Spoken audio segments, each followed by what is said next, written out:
Hello. Yesterday afternoon, I made this book cover.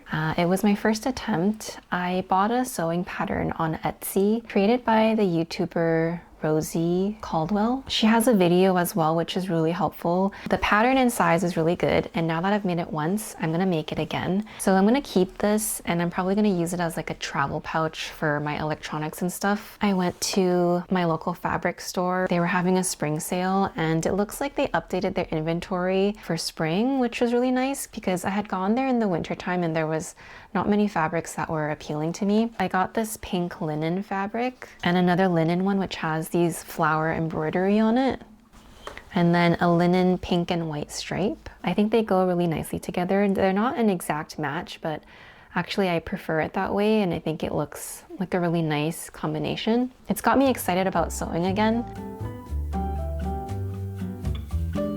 Estava a viver, caminhando na vida,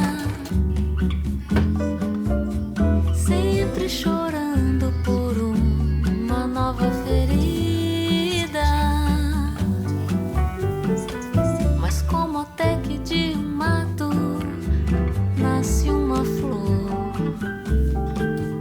muitas vezes é da dor que vem o amor. Eu que pensava que era engano,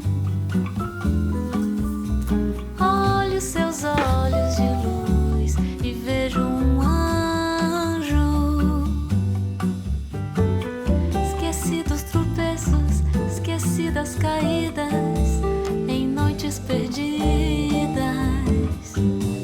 Vou encontrar o meu lar. Foi do seu sorriso que encontrei a paz.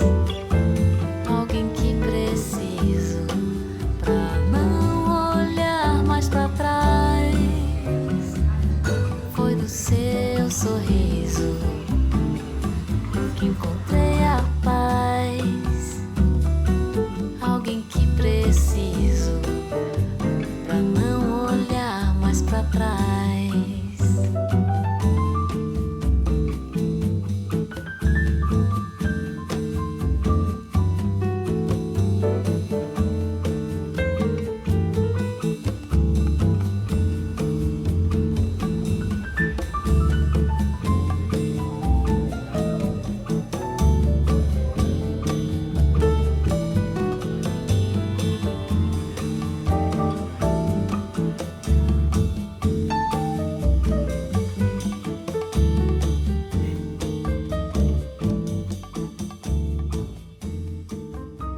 I finished reading the hyunam-dong bookshop. I didn't realize it until later, but it's pronounced hyunam-dong. I kept calling it hyunam-dong, but the hyu comes from hyushik, which means to rest in Korean. So that was a cute touch. A lot of people were recommending this book to me, and thank you so much. I really enjoyed it. To be honest though, the first maybe few chapters I found it a little slow, but once I got into it, I really enjoyed it. It was a very quaint, gentle, and very like healing story. I appreciated that it wasn't so predictable like in other cozy fiction books. Every chapter kind of reveals a new character, and you can expect that there's some sort of resolution to that character within that chapter.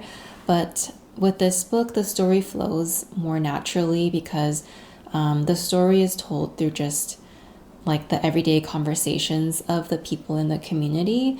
So it felt a lot more natural, and the resolutions to the characters' problems were resolved at a more realistic pace.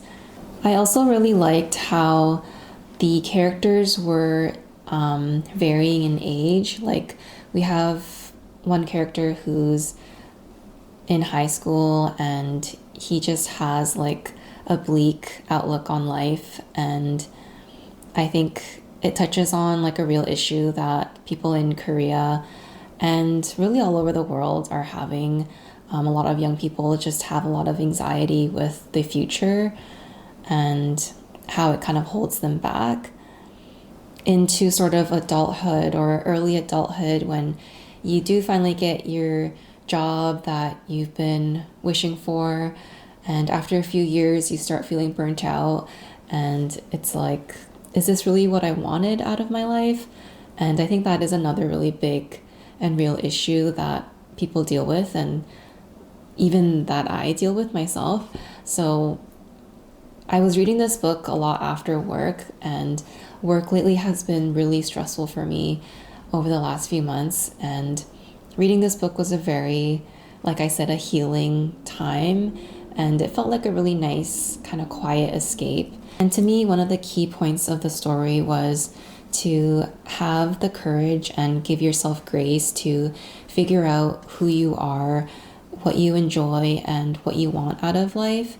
And it doesn't have to be defined by your family or friends or society. Yeah.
Hello.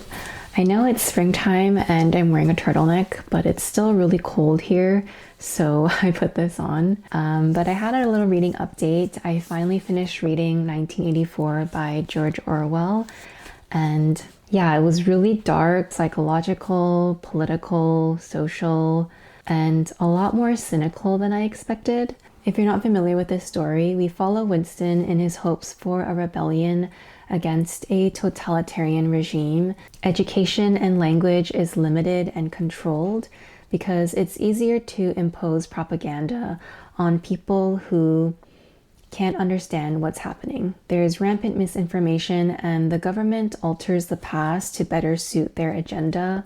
There's a constant state of war, and propaganda of patriotism is used to justify heinous acts of violence against other people. Lately, I feel like there's been a resurgence of this book, and I can understand why, because what I just described is what happens in this book, but a lot of that is what continues to happen in our reality today. As I was reading this, I had a lot of questions. So I wondered why Winston's rebellion had to be in the form of his sexual affair with Julia. This affair lasted for so long, and I know that it's a part of the story, but I just wondered if he could have done anything else. But I guess what Orwell was trying to prove or say is that there was nothing more that Winston could ultimately do. Were you surprised or not surprised by Winston and Mr. Sherrington or Carrington? I was really surprised. I had no idea. Yeah, I was really shocked. So I wondered if anyone saw any clues leading up to that, because I only caught one, which was when Winston and O'Brien are talking at O'Brien's place. O'Brien is described as having a faint air of persiflage. I don't know if I'm saying that right, but I looked it up and it means to mock. Reading it, I was like, why would he have a slight mocking air? But yeah, I thought that Winston and O'Brien's relationship was really interesting. And I thought it showed that Winston was not interested in a revolution, but what he really wanted was companionship and the opportunity to have deep and philosophical conversations with someone, which even Julia was not able to provide to him. I also wondered if there could have been a different ending, but I guess the point was that the pendulum of power and control always swings back and forth, and that cycle of control and repression always continues and is never ending, no matter who comes into control. So even if in Winston's timeline there was a revolution, there would only be temporary change, and within the reality of Orwell's world, that cycle would continue. At least that's what I think.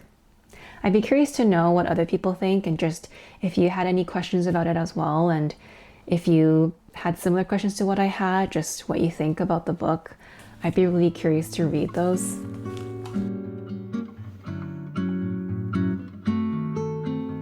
Quando o sol se pôs, pensei em nós dois. Foi a alma que morreu. Tudo escureceu. Bem ao meio-dia, foi no apogeu. Quem diria que seria o fim de você e eu.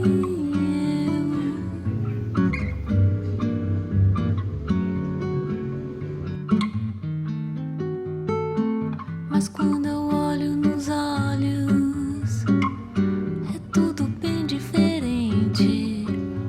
A boca fala, mas o coração não mente. O amor é uma teoria explicada por gente.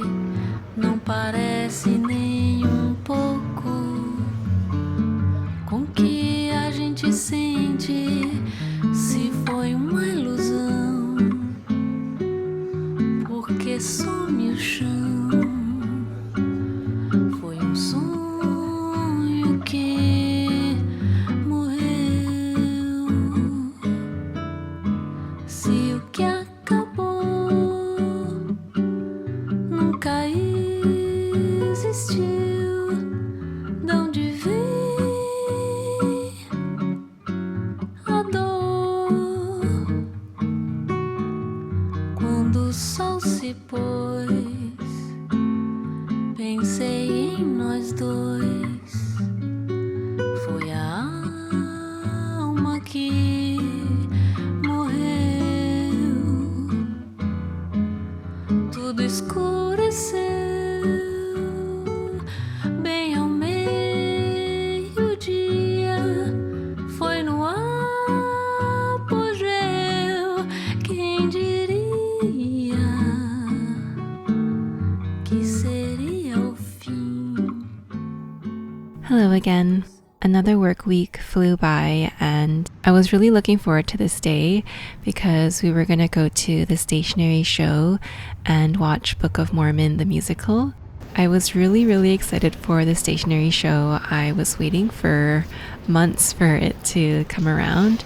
I wasn't able to buy the VIP tickets that were for sale, which offers timed entry, so I just decided to wait in line. But unfortunately, the weather that day was quite horrible. It was really cold and rainy, and after waiting in line for over 2 hours, I decided that it was time to give up, and we had to grab some lunch and then make sure we caught our show for the musical. On our way though, we stopped by Paper Plus Cloth, which is one of my favorite stationery stores anyway, but I think a lot of people had the same idea because it was packed with people. I think a lot of people had tried to attend the stationery show as well and weren't able to make it, so yeah, we were all thinking the same thing. But anyways, we were able to make it to the Book of Mormon and it was really fun. Que some o chão foi sonho que